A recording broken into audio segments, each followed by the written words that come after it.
Sports story.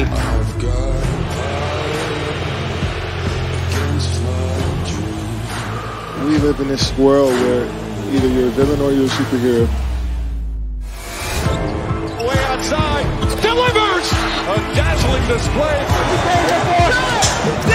The back-to-back NBA Finals MVP, Kevin Durant. Kevin Durant's at that place where the all-time greats get the crossroads of physical and mental superiority. Durant goes down holding his leg. Right away, he knew it. He's a good teammate, a good person. It's not fair. How devastating is this injury to Durant's career?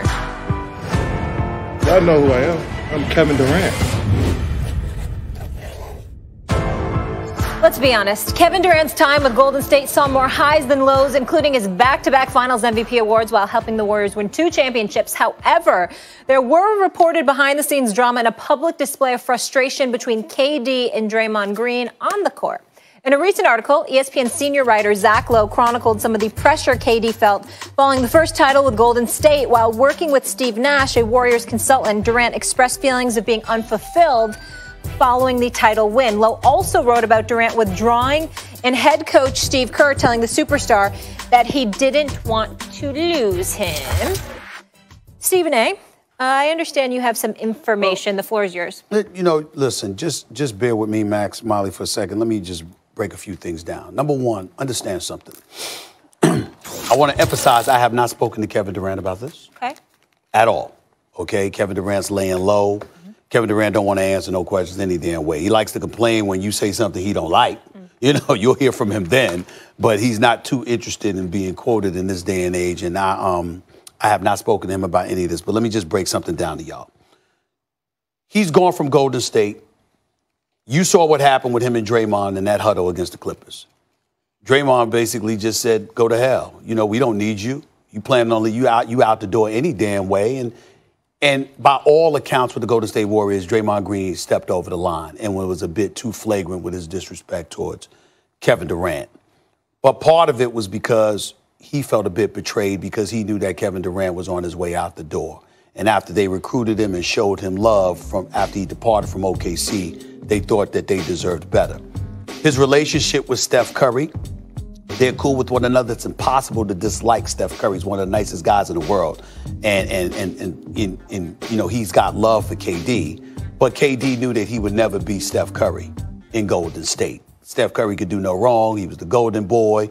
Concessions that are made, things that are, you know, just ignored, whatever. Not that Steph Curry did anything wrong.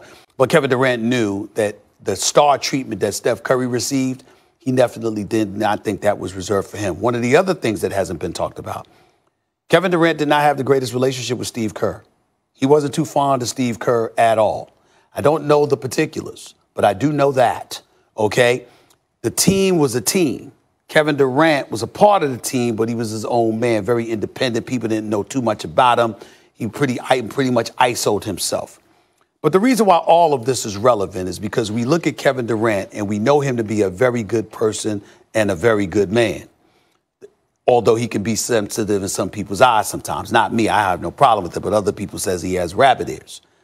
What we have to do is go back to OKC when he left. One of the things that has never been talked about was what transpired and why the friction between him and Russ existed. It wasn't because Kevin Durant left, it was how he handled it.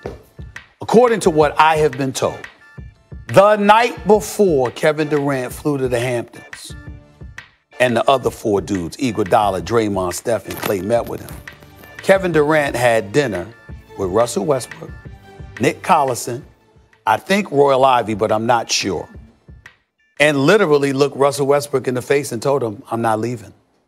I'm staying. And then went to the Hamptons and announced that he was going to Golden State. And when that happened, he didn't pick up the phone thereafter and call Russell Westbrook. He texted him, never even called. And so that's what... Let me make sure I get this straight. So he went and met with them, looked them in the eye. In L.A. His Thunder teammates looked them in the eye and said, I'm staying. I'm staying.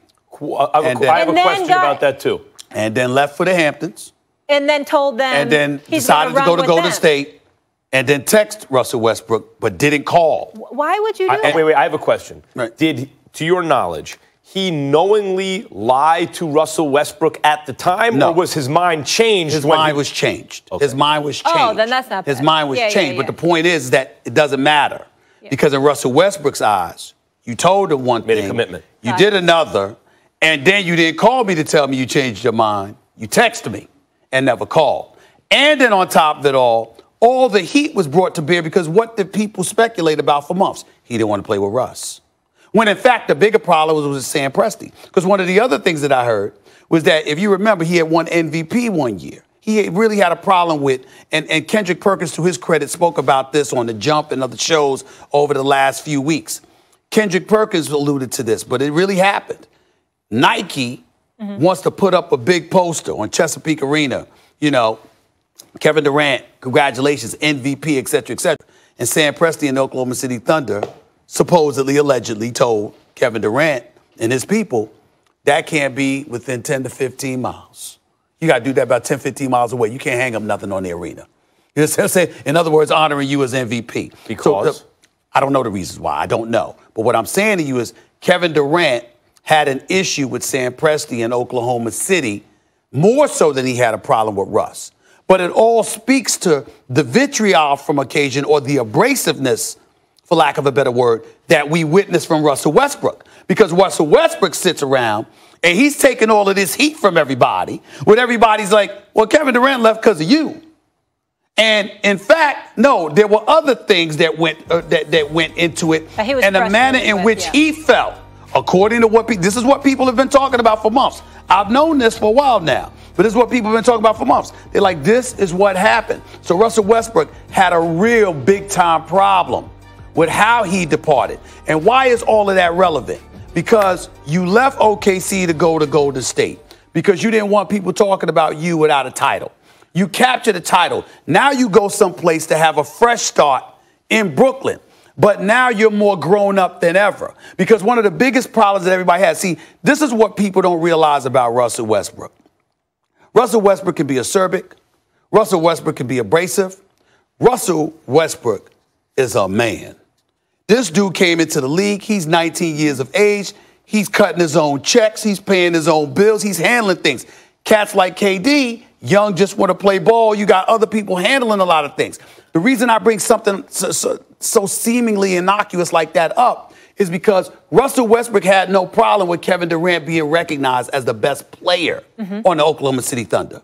He had a problem with the notion that he should defer to Kevin Durant as a leader, because on and off the court, how grown up you are matters. Best player and leader don't have and everyone recognized that. And so what Russell, that was the problem with the team. So what Russell was talking about was stuff like that. And these are the kind of things that cats in the league have been telling me over the last few months. And all of that is relevant because now that we sit here and we talk about KD having made the decision to go to Brooklyn, it was supposed to be New York. So the belief is, and I don't know if it's true or not, again, I haven't spoken to Kevin Durant about this, but the belief is Kyrie talked him into swaying towards Brooklyn as opposed to it being the other way around. So their mentality is they've got question marks as to which KD are we seeing? Are we seeing that young kid who just loves the game of basketball? Or are we seeing that grown man that has arrived, has established himself? There's no question about him. And here we are. This is the decision that I made. Everybody get on board. Which KD are we going to see? That's why you're hearing stuff like this. That's a lot to unpack, but really quick, the cliff note. So basically, he sat down with his Thunder teammates, said that, I'm going to stay with you. He wasn't lying to them, though. Got on the plane when he met with the Hamptons 5, changed his mind. Russ was frustrated because how the message was delivered. Didn't speak to him face-to-face or call him as a text message. And now you're saying that Kyrie had a little more of the power in terms of swaying him to the Nets. But that was a rumor that you also heard. That I do not know. What I'm telling you, people in the league are questioning right now is is Kevin Durant the man now, or is he going to revert back to the guy who has the point guard leader who he's following? I want you to respond to this right after the commercial break, and we have plenty more follow-up questions for you. Do not go anywhere. More on Kevin Durant. We will dive into the rest of this, get you all the details after the break. Stay here.